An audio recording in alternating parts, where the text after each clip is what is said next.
Ya oke guys, Assalamualaikum, balik lagi dengan Jaki. Dan pada video kali ini gue mau bahas ANJT.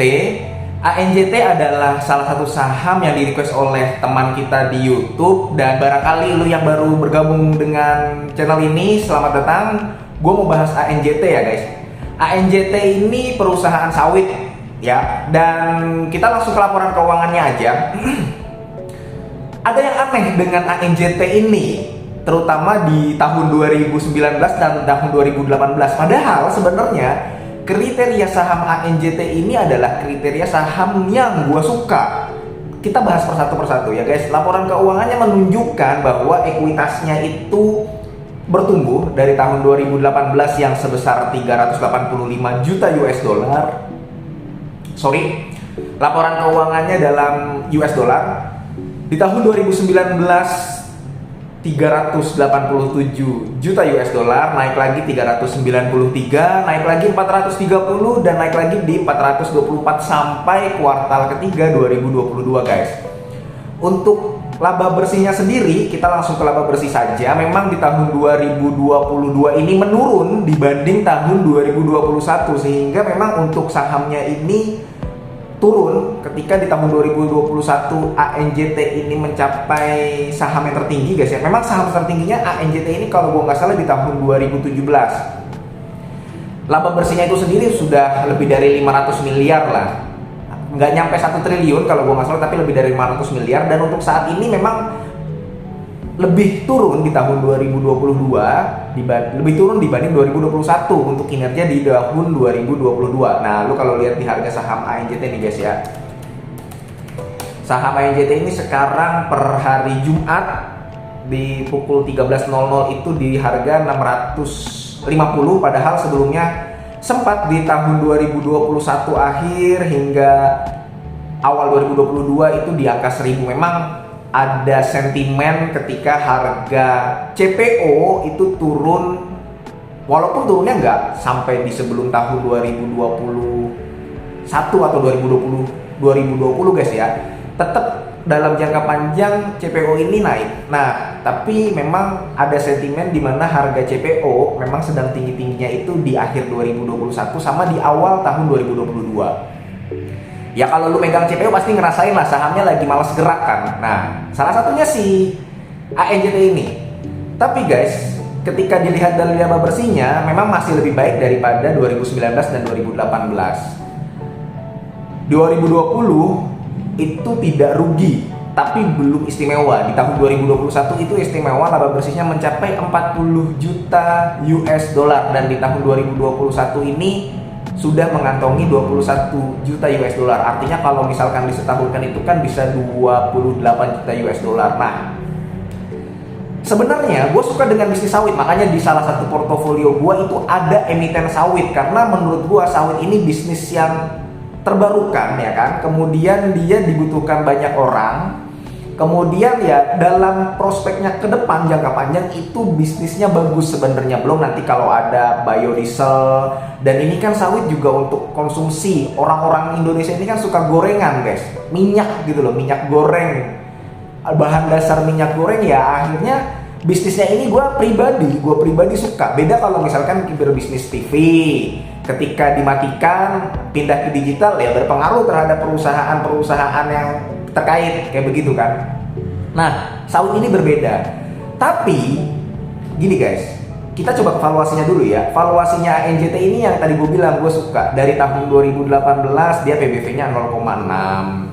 Di tahun 2019 dia PBV-nya 0,6. Di tahun 2020 0,4. Di tahun 2021 dia 0,5. Dan di tahun 2022 dia 0,3 dengan pernya itu 5. Jadi sebenarnya di tahun 2021 dan di tahun 2022 secara per dan PBV si ANJT ini menarik, di mana dia murah, apalagi dia bagikan dividen kan di tahun 2020 dari tahun 2021.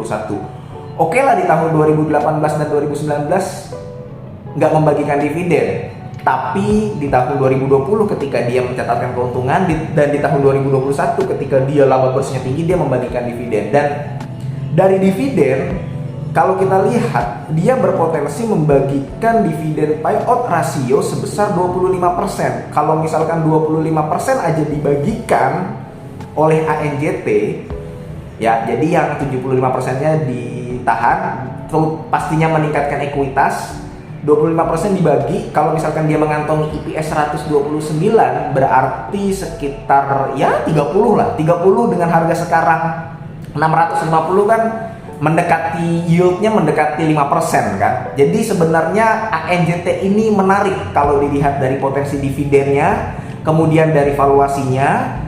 Itu kalau dividennya membagikan payout ratio cuma 25%, kalau dia membagikan 40% gimana? Lumayan kan, 40 perak per lembar dengan harga sekarang 650 ya lumayan gitu loh. Lebih dari 5% pastinya kan. Jadi sebenarnya ANJT ini menarik dari dividen, dari valuasinya juga menarik, dari harga wajarnya gue menghitung menemukan angka 1.300 harga wajarnya, sekarang masih di 650. Artinya kalau kita kurangin MOS 50% saja ini masih best buy sebenarnya untuk ANJT. Nah, ada tapinya. ANJT ini udah kita puja-puji, jangan dipuji terus nanti dia terbang ke langit. Ada tapinya guys. Jadi gue melihatnya begini, lu boleh bandingkan laporan keuangan di CSRA, TAPG, Astra Agro Lestari, apalagi tuh LSIP. Jadi gue menemukan sesuatu yang menarik di mana ini kan ada pertanyaan, dia nggak membagikan dividen di tahun 2018 dan tahun 2019 karena rugi sebenarnya. Nah, ada pertanyaan baru, kenapa dia rugi di tahun 2018 dan di tahun 2019? Jadi gue menemukan salah satu guys ya, jadi ada banyak tapi salah satu yang gue temukan ada yang aneh di tahun 2018 dan tahun 2019 itu adalah beban umum dan administrasinya si ANJT ini besar. Tidak seperti tahun 2020, 2021 dan 2022. Jadi terutama dua sektor, dua hal yang gua cek itu adalah perjalanan dinas dan transportasi yang di tahun 2018 itu sebesar 2 juta US dollar, 2,7. Di tahun 2019 4,6 juta US dollar guys. Kemudian sama jasa profesional. Jadi memang perusahaan sawit ini ada, kalau di bebannya itu ada jasa profesional. Lu boleh cek di setiap laporan keuangan perusahaan sawit, ada jasa profesionalnya. Jasa profesionalnya itu sendiri di tahun 2018 3,4 juta US dollar. Di tahun 2019 itu 2,5 juta US dollar. Berarti kan sekitar 50 miliaran kan. Padahal kalau lu lihat di TAPG, gue udah baca laporan keuangannya, CSRA juga gue sempat baca laporan keuangannya, kemudian Astra Agro Lestari, pasarannya jasa profesional itu biasanya di angka 5 miliaran. Ini kalau misalkan lu pakai kurs di tahun 2018 untuk ANJT itu sendiri, ya ini 14.400. Dan lu lihat jasa profesional yang mencapai 3.400.000, berarti kan 3.400.000 US dollar ya sekitar 50 miliaran gitu loh. Nah, ini yang gua coba cari tahu di annual report, juga tidak ada, sayangnya tidak ada penjelasan lebih rinci kenapa ANJT biaya jasa profesionalnya itu membengkak. Lu bisa cek juga di annual reportnya dari ANJT itu di tahun 2019. Ini gue sempat download juga dan sempat baca. Ya tahun 2021 juga, tahun 2021 sih terutama. Jadi tidak ada penjelasan lebih lanjut mengenai kenapa jasa profesional itu membengkak gitu loh guys. Barangkali lo ada yang tahu, silakan lo berbagi informasi dengan gua atau nanti dengan teman-teman yang menonton video ini. Tapi gua coba cek tidak ada penjelasan lebih rinci mengapa biaya perjalanan dinas dan transportasinya membengkak, mengapa jasa profesionalnya membengkak. Padahal di tahun-tahun setelahnya yang nggak gede, paling cuma 500 US dollar atau berapa lah, 500.000 US dollar. Tapi kalau di tahun 2018 dan di tahun 2019 cukup besar seperti itu. Itu yang pertama, yang ada tapinya. Yang tadi gue pertama bilang ada tapinya ANJT, gue menemukan hal seperti ini. Yang kedua adalah ANJT sayangnya kurang liquid. Jadi kenapa gue masuk sektor sawit tapi gue memilih TAPG, karena liquid salah satunya. ANJT ini kalau lu lihat dari porsi kepemilikannya, kalau gue nggak salah dia hanya sekitar 200 juta yang di masyarakat. Sehingga kalau misalkan lu barang beli 50 juta, 50 juta beli berapa ratus lot gitu kan, ini kan sebenarnya PAPG dengan ANJT dilihat dari harganya, dilihat dari IIS-nya hampir sama, 11-12 dia. Yang membedakan adalah yaitu kurang liquid aja. Sehingga ada big money yang tidak masuk ke saham seperti ini, karena kalau udah masuk nanti biasanya susah keluar, masuknya susah, keluarnya susah. Coba lu beli dengan 50 juta atau 60 juta, itu harga sahamnya udah bergerak naik gitu loh. Jadi kurang liquid aja, kenapa gua nggak masuk si ANJT, padahal sahamnya bagus sebenarnya, perusahaannya pun bagus.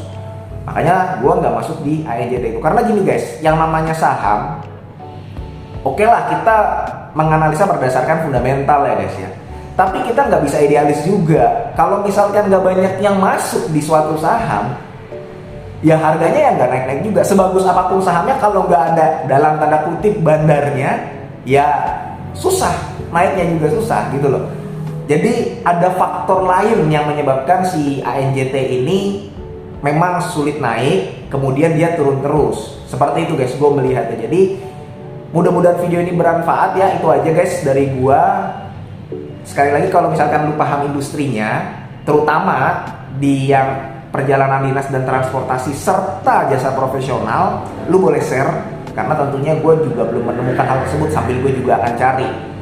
Ya, mudah-mudahan video ini bermanfaat, semoga lu sehat selalu dan kita bisa bertemu kembali di video selanjutnya. Ini bukan ajakan jual beli. Gue akhiri, wassalamualaikum warahmatullahi wabarakatuh.